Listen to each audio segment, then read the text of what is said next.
You're listening to Answers for the Family with Alan Cardoza, right here on LA Talk Radio.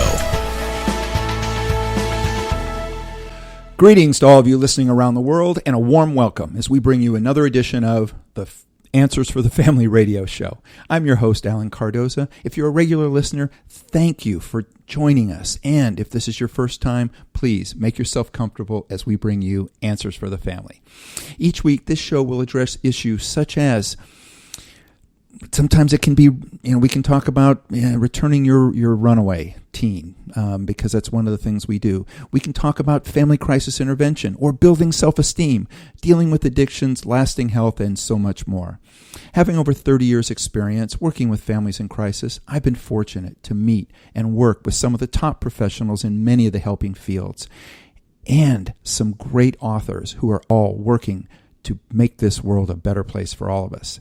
Now, you can all do me a big favor.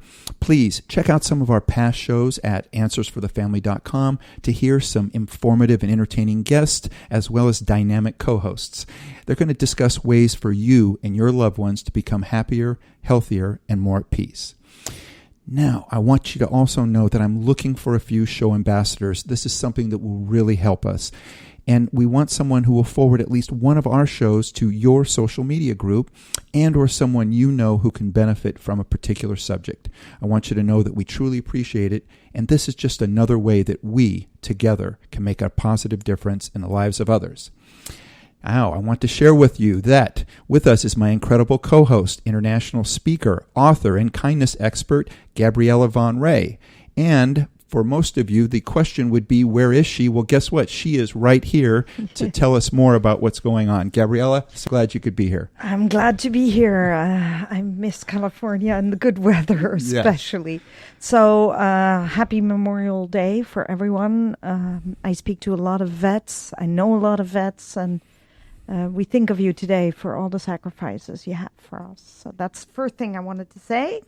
And that we are in studio on a holiday. Right. Ooh la la. I know.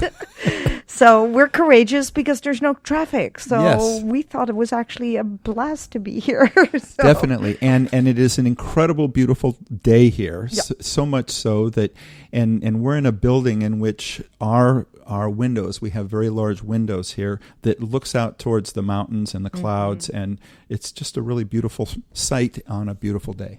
Absolutely. So again, as always, the Dare to Be Kind movement is moving slowly along from state to state, place to place. California is a big place, so I will be here at least till the end of June, going between south and north. And one of the ways, something that I realized that someone said to me on the phone yesterday, they said, okay, if you're the founder of the movement, you are the pebble, and the members of the movement are the ripple. So without each other, we can't exist, basically, and we're connected. And so I just wanted to explain for 2 seconds what we really have there online. So we have a Facebook page called Dare to Be Kind Movement, and then we have a group which is private because I wanted to keep that private so that people could tell a little bit more of their vulnerable stories, things that they might be embarrassed about, but they would really like to share with someone. Both, you are absolutely welcome to join. There's no exceptions. We include everyone. So that's one. And then something that I started doing yesterday is I realized that if I am the pebble, I'm also the one that has to connect you. Now, I usually do that very well face to face. And so I need to learn to do that a little bit better online. And so I started a chat group in the Dare to Be Kind movement private group so that everyone can actually start knowing each other. So, for example, one of the beautiful things that already happened is that now someone else knows that they actually lived on literally 5 miles from each other. And so they can meet. And the purpose of this all is I'm asking them one simple question. And the question is, what do you do in your 2-mile radius to be the difference? And whatever that is. So someone that we have, April, said that she was doing Reiki for free for people that live in assisted living, so seniors. So that's like wonderful. Then she's going to go to a halfway house and she's going to set up a hug booth. I think all these things give us ideas to do it in our own neighborhood or to join someone else, because it's always easier to be with two. I really noticed that being on the road all alone, you kind of feel isolated. So I hope this chat will bring people together, will give us ideas, and come and introduce yourself. It doesn't matter. Tell us what you do. Tell us what you're passionate about, and we will find a niche for you. We will find something that you can do in a 2-mile radius in your own country, in your own city, that can be the difference. And, there's also something that you can all do in regards to going to the Dare to Be Kind website or to the Facebook page, is there's an incredible amount of information that's put on there that not only brings you closer to people, but it also lets you know. You just mentioned hugging. Okay, well, there was an article that you just had on there that had to do with the value of hugging, how much value that brings to starting your child from the time in which they're born, how much better they grow up to be as a human if they've been hugged more. Yep. So, but again, it's just one example of the many things that are on there that you go, wow, what a simple thing that I may have just kind of forgot to do. And for example, I just want to make sure that everyone knows that when I say we include everyone. So people with mental health issues, all kinds, whether you have tried to commit suicide or whether you are a cutter, whether you're a runaway teen, we really welcome you to join, because, we've all have a story. But why I mentioned my friend on the group that has mental health issues is because I really want people to know that we are allowed to be who we want to be. And so, sometimes, due to the concoction or the cocktail of drugs that he's on by his doctor, he might say something strange.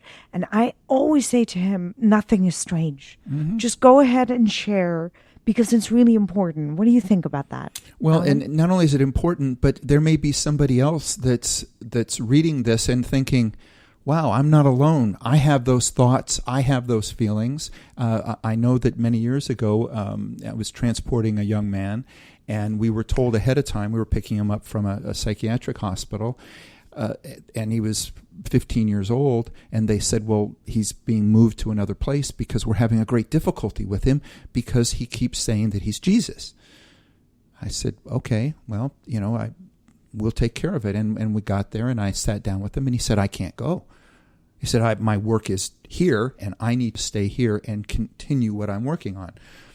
And I said, okay, I understand that. And I said, but if memory serves me, I believe you're a carpenter as well. He said, why, yes. And I said, well, in this place where you're at, are you able to use those skills? I said, well, no. And I said, let me tell you about this beautiful program that we're going to in the mountains. I said, they are building new cottages because they want to house more people. They want to bring more love and caring to more people. It sounds to me like that would be a good place for you too. And he looked at me and he smiled and he said, yeah, I think it is. We had no problem at all. He went to that program. He fit in great. Nobody needs to call people on things if they're not hurting someone. No. And on top of it, we mental illness or not, we have sometimes the weirdest thoughts in our heads. Come on, be honest. We really do. I do, at least. And what I encourage is that part of vulnerability that you say to someone, I'm so sad and sometimes I really don't know why. Or, yes, I think I'm Jesus. Or, yes, I think I'm not good enough. Or whatever it is. The 3 pillars of sharing these stories is not to feel alone, to feel more capable, and the third one is really important too, to feel connected. Yes. Those 3 are really the backbone of all these stories of the Dare to Be Kind movement. And again, I noticed yesterday from this chat that one of the participants didn't realize that we're actually collecting stories. So please, everyone, we're collecting stories for 2 reasons. The 3 pillars that I just told you, and to put it on the Dare to Be Kind website. We'll feature you, and we'll feature you indirectly on all the social media. And last but not least, I'm writing my 4th book on the kindness story, how I became a kindness expert and why I'm the founder of this movement. But I also include stories of others. So if you have something that fits that, the journey of kindness for you, please, we want to hear from you. And don't be scared to write. Just write whatever or do it in audio. Send it to me. And we have an amazing human being called Tomoko. She's kind of hidden in the background because she wants to. I keep trying to push her to the forefront, but she ain't having it. And she is a beautiful editor, and she will make your words sound harmonious on paper. And you know, when you were just talking about in regards to feeling connected and not feeling alone, and that's one of the reasons why I wanted to have our guest on, because she went through some things throughout life, and had she not written about it, other people wouldn't have been able to read this and connect and say to themselves, I'm not alone, and choose to speak out. Absolutely. Such an important topic that she has. Absolutely. And and it's one of those things that has unfortunately been sort of pushed into the background, and people don't want to talk about it. But when you don't talk about it, it festers, and it's something that people then don't find out, that they think that it's just me, or they blame themselves. And by being able to go to somewhere where you can talk about these things, there's going to be other people that will help. Absolutely. And that's the beauty of it. So let me share a little bit about our guest first, and her name is Mary A. Havens, and she is the author of The Shadows in My Heart. So a little bit about Mary. She was born and raised on a small dairy farm in Wisconsin. And after a 30-year career, she moved to Alaska, which is where she resides now. And since 2012, she began writing her memoir. And she has traveled across the country on the trails of all of the lower 48, and she goes back and forth to Alaska. She continues her journey while promoting and speaking against domestic violence. She's appeared on numerous TV shows, including Oprah Winfrey, Minnesota Twin Cities Live, The Mary Hansen Show, and she was also the Twitter contributor for Dr. Phil and the Doctor's TV show. She's a member of the Alaska Writers Guild, and she participates in writers group all across the country. So I'd like everybody to welcome Mary to Answers for the Family. Mary, thank you for joining us. Yes. So are you in Alaska? Well, you're welcome. Are you in Alaska right now? No, I'm in Arizona right now. You're in Arizona. You're closer to us. You're much closer to us, yes. I am. But a little warmer, I have a feeling. Yes. Yes, it's a little warmer, and I'm also going to be house sitting for my ghostwriter, Lynn Weezy Sneed, while she takes a trip back to Wisconsin. Okay. Well, it's coming up on summer, so if you're used to Alaska, I think Arizona is going to be quite an interesting experience. Yes, I already have experienced a couple summers here while writing my book. Okay. So Alaska is very appealing to me at this moment. Okay. So, well, let's talk a little bit about the book and your inspiration, because I think there are many people out there that maybe have stayed in a situation for many, many years, felt that they just didn't feel that they could talk about it or blamed themselves. So, tell us what motivated you to or inspired you to write The Shadows in My Heart. Well, it started a long time ago when I used to tell stories and people would say, oh, you should write a book. And I never thought that I would write a book. But when it came to things falling apart in my life after my mom died, I began to travel, really, is what I did. I moved to Alaska. And then eventually I did come back to Arizona and joined a writers group and became involved with actually writing and having people hear and read my story. I was living with very, very difficult time because I did not want to leave my family in Minnesota, which is where I was living at the time. But because of the circumstances, the threats and the emotional roller coaster I was on, I needed to leave. And so I left. And when I say the emotional roller coaster that I was on, 35 years ago, almost to this day, did I began to see and understand that I was living with a pedophile child molester. But I didn't know anything about it. For years, I had gone out and asked for help. So this is in the mid-'80s, and no one really knew what to do about it. I always told the story of my suspicions, events that happened, but I had absolutely no support. And so during that time, I lived with it, trying to understand what was going on, thinking that there was something that I should know about. But because of that, and without help, I was unable to really uncover anything until 1984. And that summer was after I'd had my ovaries removed and became very unstable because of that surgery. I heard something come out of my husband's mouth one night, and I also saw some signs that now I understand was a part of what pedophiles do for training and grooming. And so I sort of came extremely unglued at that point, but it would take me many years to really live through this and come out the other side to start writing a book. So in 1984, in December, I uncovered that my then husband had been sexually abusing our daughters. So that was the beginning of this part of my story.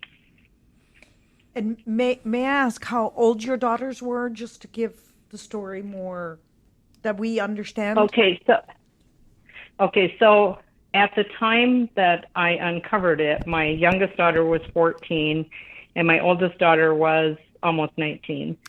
And you have to understand that it's taken me all these years to really go back. I coined a phrase the other day, hindsight is insight.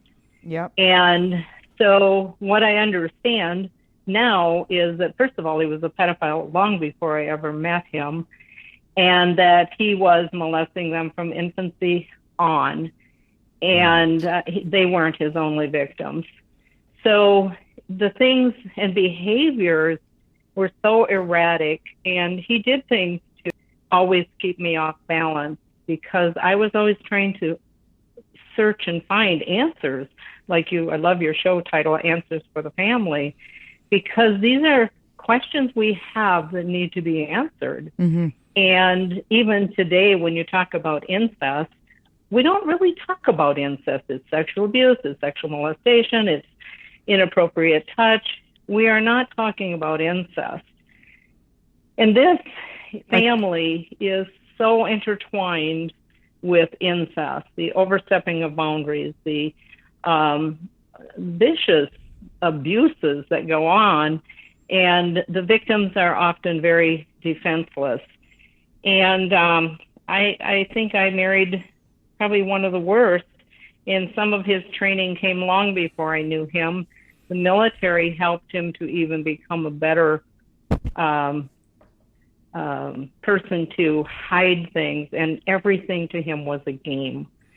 And even today, this is a game for him because it has divided our family, my speaking out and coming forward and writing the book. And I have to say that part of what I did hurt other people, and I'm truly, truly sorry because I became unleashed in some maniacal way once it came out. And the biggest fear I had was that my grandkids did not know this history. Now, I would never want them to know what he did to their moms because that would only tend to drive you crazy, which is something I have to deal with because I do know some of the things he did. Okay, now, but Mary? My grandkids didn't know. And think about it. We were on national TV. We were on Oprah Winfrey.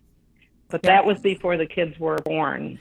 So, well, some of them had already been born. You mean the grandkids? But the grandkids, yeah. Mary, grandkids. Mary, let me interject here for a moment. So let's go back to when you said that they were 14 and 19, and this is when you found out.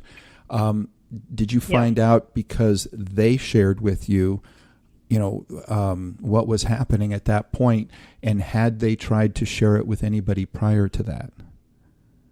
No. What happened was I knew, you know how sometimes you just know something, but you can't prove it? Yep. Well, I knew that he had been doing something to them. But in 1969, he had molested my sister, who did tell me. And because of my mother, it got covered up. Now, in 1969, I did all the right things. I took her to the doctor. She did the right thing in telling. The doctor found no evidence, but he suggested that a child does not tell stories like this and said I should go to social services and discuss with them. I arranged for an appointment with social services. I took my sister home, and my mother covered it up. And she came back to me and said, oh, no, that didn't happen. I talked to your sister, and she said, no, that wasn't true, which left me then in this, oh, my Lord, I'm having these horrible thoughts. I'm believing her, but I have no evidence, nothing to go on. And I was also pregnant with my third child, which, I was an emotional mess anyway. Mm-hmm. And so when we were in counseling, I just knew that something was terribly wrong with my family. My oldest daughter had been picked up and molested by a stranger. That we all knew about, and we had dealt with that, but she would never, ever talk about it. And one of the things that's really frightening is that when she was picked up and molested and brought back, the perpetrator dumped her off on the street and let her find her way home. The police were involved, and I wanted to go to the police station with her when they thought they had, or when they had a suspect. But interestingly, my husband, her father, absolutely refused to let me go. Well, when you think behind that story, he was molesting her himself. So he was protecting what he was doing. And so we were with this one counselor who was wonderful. I write about him in the book. And he said, we're not getting anywhere. I think we need to end this. And so I asked him, could I please have a session with he and my daughter? And so when we did that, I had asked my daughter if her father had done anything to her, and she said no. And I asked her to talk about what happened to her when she was 5, and she said, oh, no, it doesn't bother me. I don't think about it, and she would not speak. That was it. I was so mad because there's two things about this. I was so mad because I just knew, but at the same time, it looked like I was just being a fool in believing something that didn't exist. Mm-hmm. So we're driving home from the appointment. We're going through downtown St. Paul, Minnesota. And I'm like, I know. I will call my sister, who now lives in Alaska, is an adult, has her own family, and ask her, what happened? And when I called her, I said, I need you to answer a question for me. I need you to tell me the truth, no matter how hard it is for you. And she said, okay. And so I asked her what had happened. Was that true? And she said, yes. It was not only him, but his brother as well, who was married to my sister. So she had been violated by these two people and silenced. She was probably 22, 23 years old. And so she kept that secret. So family secrets, these kinds of secrets, only perpetuate themselves and spread through the veins of every person in your family. The generational abuse does not stop until somebody breaks that chain. And so that's how I got it uncovered. I then, that evening, I asked my oldest daughter again, and she said, no, nothing has ever happened. And she was angry, and she left the house. There I was, thinking, what am I going to do now? Because I know that my youngest daughter is hiding something. And so I took a couple of days to think about how can I ask her and get her to tell me the truth. And so a couple of days later, I was in the car with her, and cars are great places to ask questions because you can't get out. You're kind of stuck with that person. And so usually you can resolve a conversation if you get a long enough trip. And so at that point in time, I did feel like I tricked her into telling me. I've been assured by several therapists that no, I did what I needed to do. And so she told me, and then I said to her, you have to think about this. Bob, who was our counselor at the time, will need to know this. He's a mandated reporter, and he will help guide us. And so that's what happened. She stayed silent. I got a hold of Bob, started talking with him. We set up a way to go through the system, and she was questioned. And then the night before the counselor was going to get him to turn himself in and to admit to it, the police called him. That was the only thing that I can tell you that didn't work well in the system for me, because the police, by calling him, could have gotten me and the kids killed. Mm-hmm. So I don't fault them for that, because so often the police officers go to domestic violence situations, and then the victims retract their statements. And so it's very, very difficult. But in our case, I had to escape the house that night. I had to make sure my 3 kids were in safe places. My youngest daughter was with me. And I finally drove around until I thought of a friend I could call who I could stay with. And I phoned her from the telephone booth at that time and asked, could we please come and stay? No questions asked. And she was wonderful. She took us in that night. There was a huge snowstorm. And in the morning, I found that I had 2 different shoes and had to go to work like that. But my youngest daughter and I got in the car and drove to Minneapolis to our counselor's office. And he was trying to figure out what all we could do when my husband at the time came barreling through the door trying to grab me. The counselor got in between us, and my husband was screaming at me, accusing me of things. And finally, when my youngest daughter said, Dad, stop it, you know you did it. And so the counselor got us out the door and worked with him and got him to turn himself in. He had gone to the police station the night before. And when he went to the station, that's when I escaped from the house. Otherwise, I probably would never have made it out alive. So that's how I got it uncovered. And that was only the beginning of more tragedies along the way. So Mary, at this point, how are your daughters doing now? And have they had counseling, and do they now acknowledge that this is something that happened to them in the past, but that they've grown from, and they now have, their own lives? Well, I wish I could have a happy ending to that statement, but what ended up happening after that point was I found a program called the Wilder Multiple Incest Family Treatment Program. And so we did go intensely for a couple of years to counseling there. And the program was designed to help the perpetrator and the victim, but it included all of us in the family, and it was with multiple families.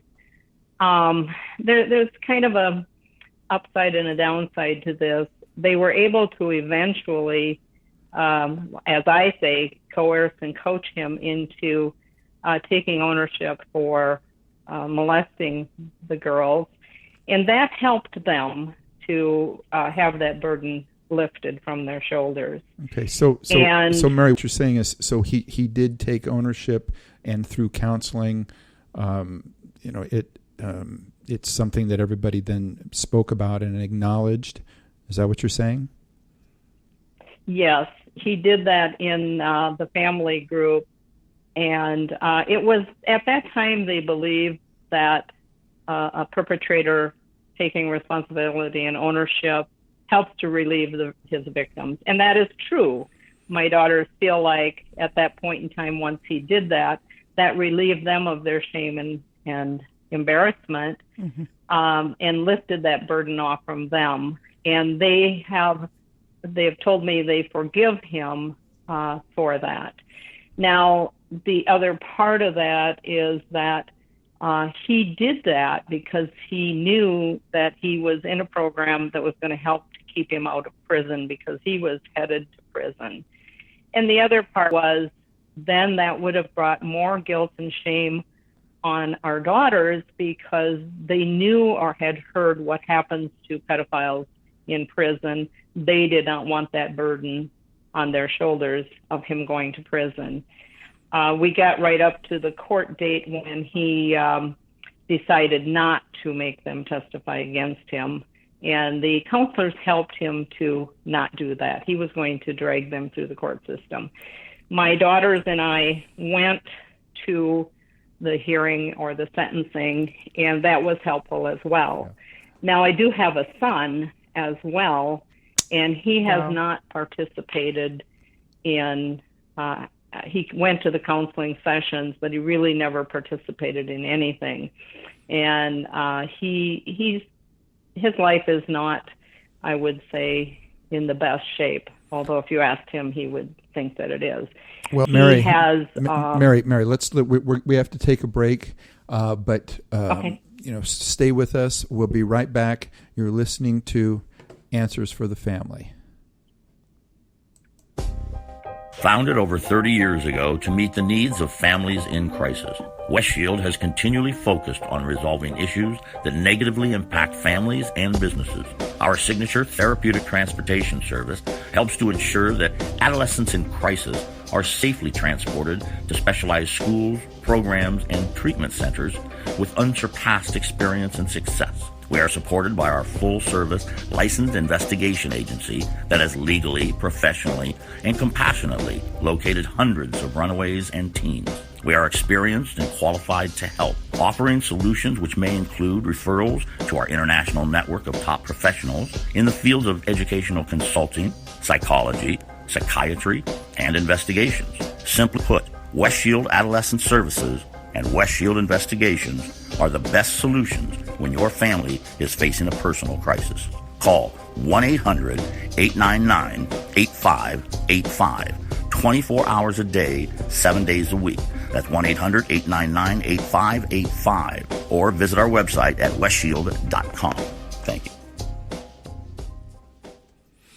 And we're back. You're listening to Answers for the Family. With me is Gabriella Von Ray, and our guest today is Mary Havens. We're talking about her book, The Shadows of My Heart.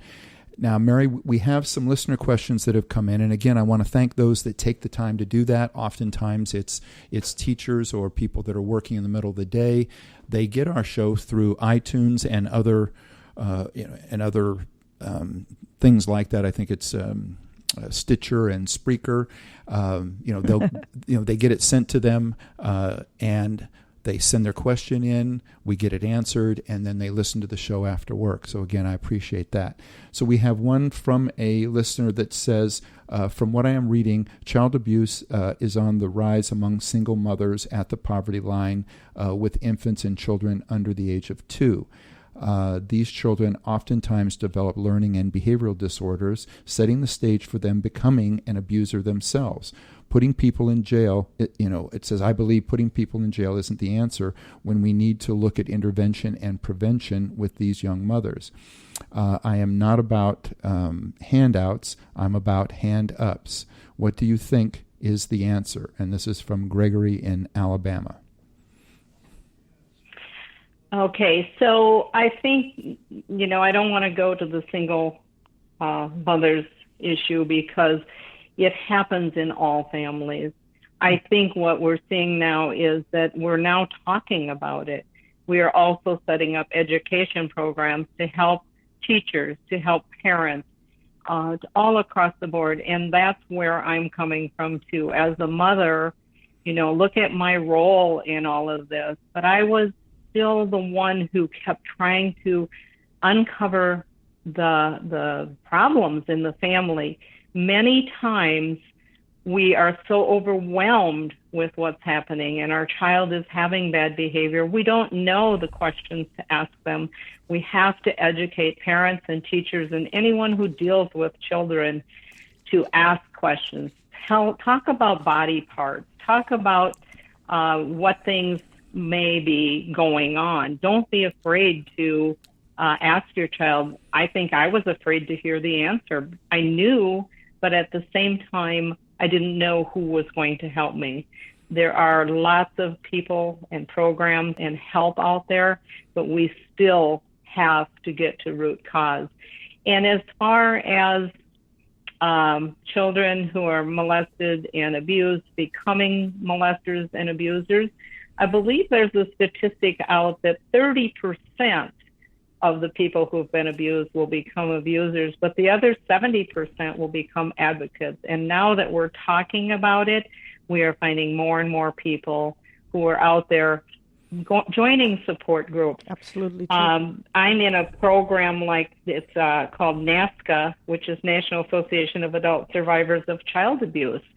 And they have a talk show as well. And people come onto the program. They know they're not alone, and it's really super important to keep talking about it. Well, Mary, I think. Mary, let me interject. First of all, thank you for sharing the part about advocates, because as you were speaking, I was thinking the same thing before you said it. Was when they give statistics like that, it depends on where the statistics are coming from. But I also know the same thing that you do, and I was going to bring that up, is that there is a huge percentage of people who then become advocates for people who have gone through this. So first of all, I'm really glad that you touched on that. The other point I wanted to make, and I think what Gregory from Alabama was trying to get at in their question, is a lot of these women who are now raising children on their own, the reason they become a target for a pedophile is that it's a male that's coming into that situation, and part of the attraction for that woman is the fact that that she has these young children.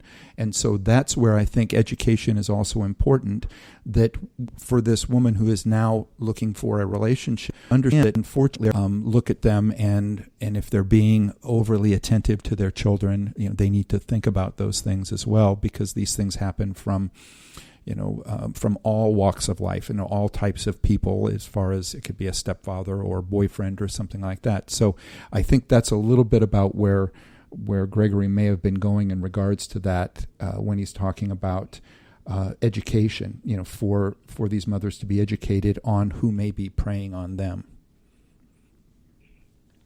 Yes, I totally agree with you. And I think it's 95% of the children that are abused by people they know. And so that's the stranger danger thing, is something of the past. And, the pedophile I married was that before I knew him. And it was our dynamics. It's how I was raised. I was sexually abused once as a child, but I became his target, and so it's that I still can't uncover all of that. But what I will say is that I have been persistent. I have lost some family members as a result of writing my book and being outspoken about the abuse. But recently I got a phone call, and my oldest daughter brought all of our grandchildren together and discussed the book. And so they know, I think only 1 out of 7 have read the book, but I was able to get together with a former therapist who loves our family. And in June, I am going back to the Midwest, and some of us are getting together. Some of my grandkids have questions for me. So I still persist. Some of my grandkids don't speak to me. My son isn't speaking to me. So when you tell, it's really important to know that not everybody's going to be ready to get on that bandwagon with you. And this is a hard subject. And like I said, incest goes hand in hand with domestic violence. And I think there are many people looking into that now and doing research, which is really important. And education is just powerful. Thank you for... And we need to... Yeah, finish your sentence, please, Mary. Oh, I was just going to say we need to continue to promote and let people know. Yeah, thank you for sharing that about the family, and I'm really happy to hear that you're going to meet and be with family in Wisconsin this summer. That's awesome. That's a step forward. I have another question from a listener. I read your book on Kindle, and it moved me to get out of my comfort zone and speak to my own children about what happened to me. Shame and low self-esteem are a huge part of the problem. I've spent years hiding and denying the past for my mother's sake. My alcoholic father beat us terribly and degraded us. You are right. We do need to open our hearts. By denying what happened, we are powerless to help others find the courage to get out of abusive relationships. This is Joanne in New York. It's not really a question, but maybe you want to encourage her to speak more. Yes, absolutely. That's a very, very powerful testimony, and it makes my heart feel well to hear that she did read my book and that it encouraged her to speak to her children. I think that once you start opening up, it's just a pathway to healing, because if we continue to keep that secret and don't deal with it, we just generate more. And we can save some lives by telling our story. One of the things that NAFCA does is allow people to come online and tell their stories as well. And there's tremendous support. And you have a biological father or family, but you will find another family when your biological family maybe isn't there for you. So thank you for that statement. I really appreciate that. Absolutely. Right. Love what you just said. Well, Mary, I really want to thank you for your courage in taking on this challenge and putting together a book in regards to it. So for anybody out there, if you would like to get the book, I believe it's everywhere, but you can also go to Mary's website, which is www.maryhavens.com. If you're driving and you can't write this down, please know that you can always go to answersforthefamily.com, and we will have all of the information to be able to reach our guests as well as our co-hosts, or any other information that you're hearing on the show. We will put it on the website so that you can get it. So, Mary, thank you so much for coming on. We really appreciate it. And especially this tough subject. Yes, thank you for sharing that. Yes. You're very welcome, and thank you for having me on the show. All right. Now, for everybody else out there, let's talk a little bit about the Dare to Be Kind movement and what are some of the other things that people can do to get involved, because I know we haven't talked about the TV show. I know you're going to be doing some interviews. What we need to think about right now in regards to Dare to Be Kind is we're at a time, I think, a real turning point in our country and in the world, where it becomes almost second nature for people to be hurtful, or for people to think that it's just okay to, to say really horrible things about people and not really feel like there's any consequences to that. Mm-hmm. And so to me, this movement is so important to counteract things like that. I mean, the timing is right, and I just am so appreciative that you're doing it, and I want more people to get involved. Two things come to mind immediately. One is Mary, that we just heard. So what comes to mind, Mary, I'm going to email you privately, is in every, and I really say this with reverence to everyone's story. In the good, the bad, and the ugly, I have found a way to find the little light of kindness in there. So I would love to interview Mary, because I would love to dig a little deeper, go a little longer, to find who was her shining light in her story. What made the difference for her to crawl out? Because that part is often a part that we don't get to. Right. And that's the part that I want to put front and central in the Dare to Be Kind TV shows. So if Mary is willing, then that is one of the things I would love to do with Mary and other people we've interviewed. So if you are a regular Joe like me out there, and you say, I have something never talked about, never thought my story was interesting, contact me, because they are interesting. Because remember about the 3 pillars. So if you do that, then my biggest request is, let's do it face to face. And if that's impossible on my travels through the US for whatever reason, then let's use our technology to the best of our ability through Zoom. It's nothing scary. It's as easy as tuning into this radio show. I need teachers. I need vets. I need first responders. And if you are not it, then maybe you know of someone. And what I need is 3 different levels. I need experts in these topics. I need children that are, for example, children of vets that are out there that have parents that sometimes they have 2 parents that are serving in Afghanistan or somewhere else at this moment.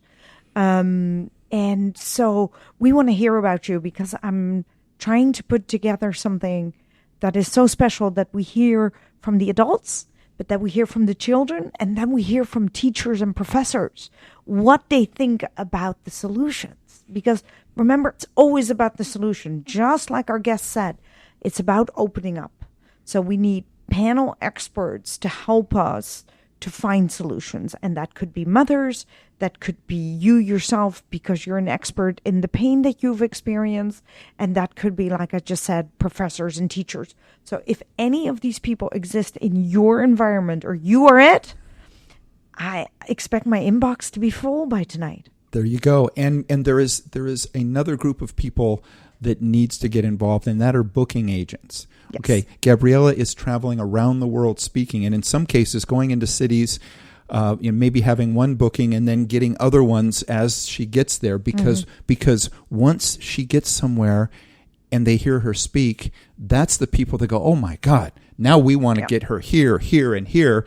Well, let's try to book it ahead of time. So if you are a booking agent, if you go on the Dare to Be Kind Facebook page or website, the Dare to Be Kind movement Facebook page or Dare to Be Kind movement website, if you go on those and you can hear some of the speeches, you'll want her to speak. I just read when I was on the site, and it was somebody from Pittsburgh or whatever said, how soon are you going to be back? We love you here. When are you going to be back? But there is a problem with that. I would love to be back everywhere. Yeah. And I have circled back twice, so I have done many, many miles, because when someone says, oh, I'm 500 miles away, I'll do it, just so you know.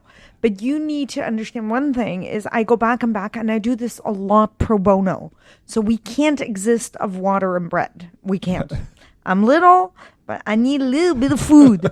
So I do slash my prices really, really low for anything that's not corporate.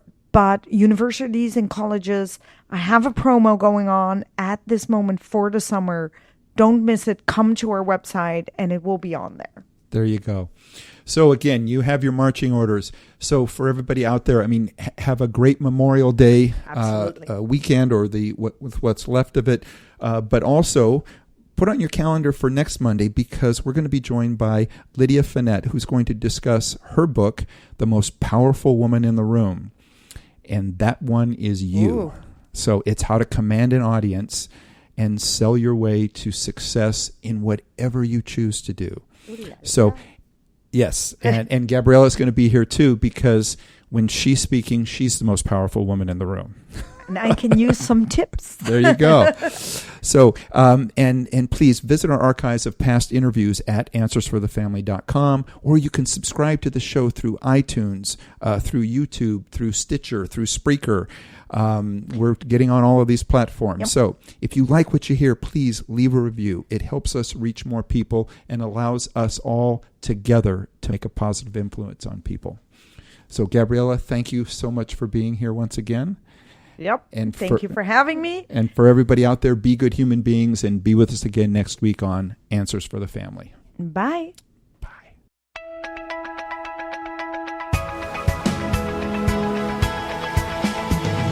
You're listening to Answers for the Family with Alan Cardoza, right here on LA Talk Radio.